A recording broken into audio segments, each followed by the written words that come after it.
Oi pessoal, mais um vídeo para o canal Doses de História. Depois de um longo tempo, antes da gente começar a conversar sobre o tema dessa nova série que começamos hoje, quero fazer aquele pedidinho a vocês. Se inscrevam no canal Doses de História, apertem o joinha e apertem também o sininho das notificações, além de me seguirem no Instagram, Leandro Faria historiador, Leandro Faria historiador. Pessoal, eu fiquei esse longo tempo sem postar novos materiais porque eu estava pensando e estudando a possibilidade de novos conteúdos para a gente discutir aqui e não ficar com conteúdos repetitivos. Então eu peço a vocês, não se esqueçam de comentar, de deixar suas opiniões aqui embaixo no comentário, que isso é fundamental para que eu saiba que vocês querem conhecer através do canal, tá ok? Muito obrigado, pessoal. Então, vamos começar a conversar sobre um tema complexo, mas ao mesmo tempo muito interessante, que seria os evangelhos reconhecidos como sinóticos pela Igreja Católica, ou os evangelhos canônicos e seus evangelistas. Pessoal, só para relembrar, os evangelhos canônicos da Igreja Católica que nós vamos trabalhar aqui são 4: Marcos, Mateus, Lucas e João. Porque, segundo a tradição católica, existem outros evangelhos, só que institucionalmente o movimento católico não reconhece como participantes dos dogmas e verdades cristãos. Os famosos evangelhos apócrifos. Aí encontramos, por exemplo, o evangelho de Tomé, de Pedro. Dizem que existe o evangelho de Jesus, onde ele coloca as suas ideias em um texto escrito.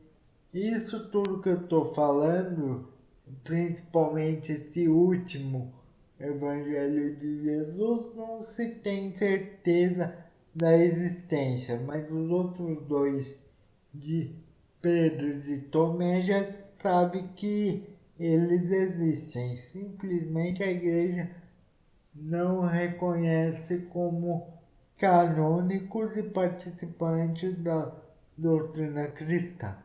Então, pessoal, a primeira coisa que a gente precisa pensar, vamos dizer assim, o que são os evangelhos, né? E o que quer dizer a palavra evangelho? Evangelho, na realidade, é algo semelhante a um ensinamento.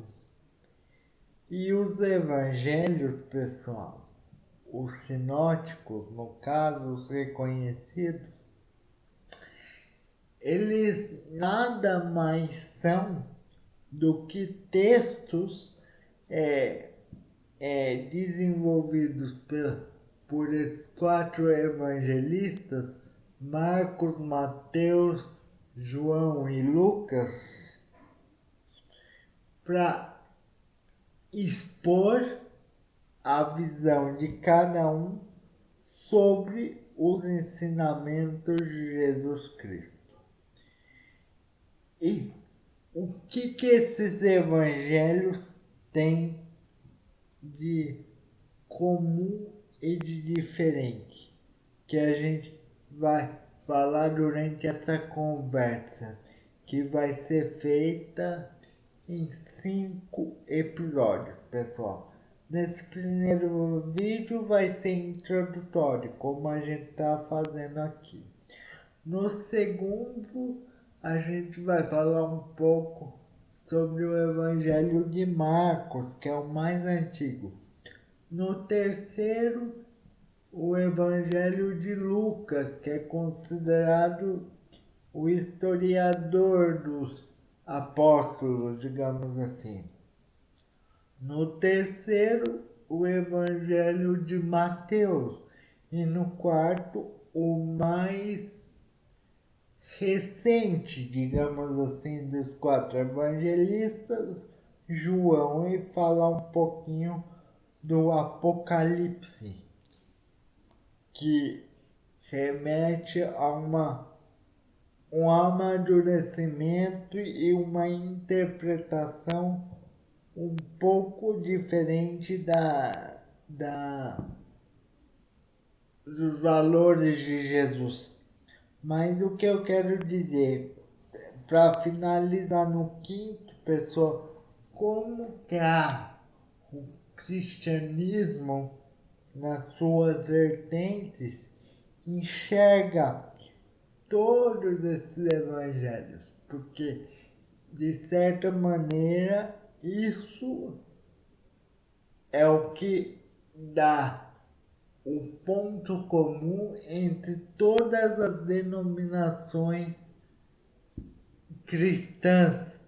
Todas de alguma forma interpretam esses livros do Novo Testamento e através deles, nos nossos dias, procuram desenvolver interpretações que chegam até nós e se modificam para conservar o movimento cristão dentro de seus princípios dogmáticos, digamos assim. Então, pessoal, voltando a essa introdução, como eu estava dizendo, os evangelhos correspondem à interpretação que aqueles que viveram sobre a tutela e o cuidado de Jesus,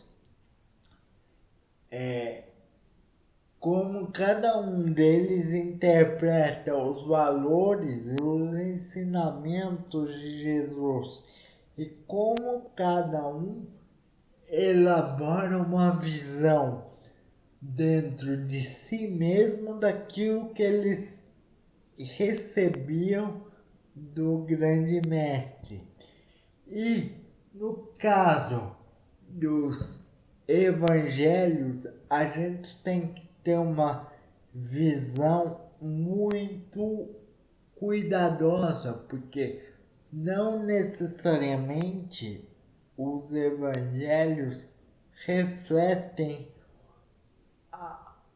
uma narrativa que ocorreu e foi transmitida para a linguagem escrita imediatamente. O que eu quero dizer? Todos os evangelhos foram produzidos e moldados posteriormente.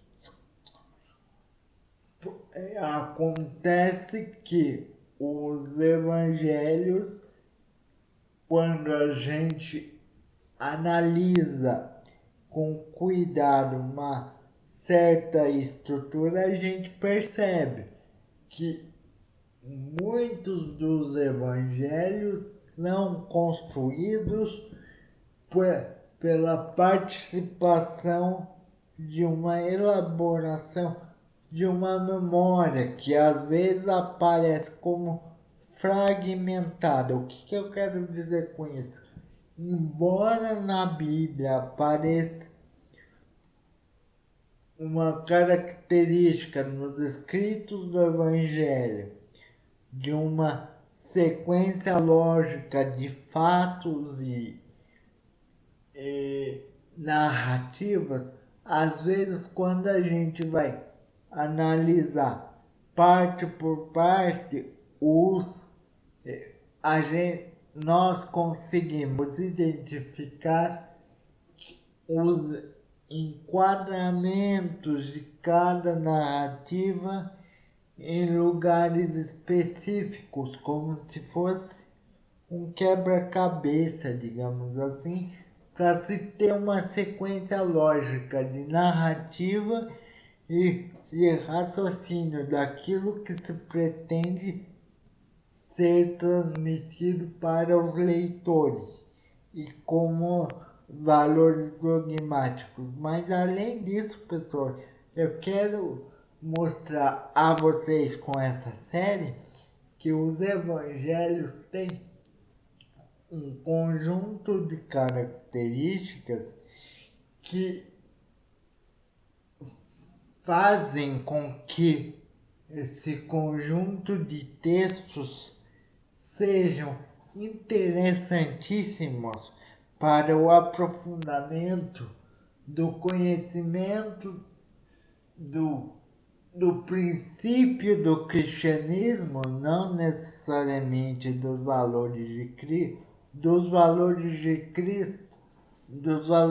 Cristo sim. O que eu quero dizer é assim, que não os valores transmitidos diretamente por Cristo, mas a interpretação feita por esses apóstolos a partir dos valores que eles recebiam de Cristo, e a partir deles cada um desenvolveu sua própria visão do Mestre Jesus, digamos assim. Então, pessoal, é isso que eu queria trazer para vocês. No próximo vídeo a gente vai falar especificamente sobre o Evangelho de Marcos, que é o mais antigo e de certa forma serviu de base para a formulação dos outros 3 evangelhos, e quero trazer também já algumas interpretações que são feitas a partir dele, como fio condutor para os outros 3, tá bom, pessoal? Até semana que vem. Agora voltamos com força na produção de conteúdos. Espero que vocês gostem. Fiquem bem. Até o próximo vídeo, pessoal. Tchau, tchau. Cuidem-se.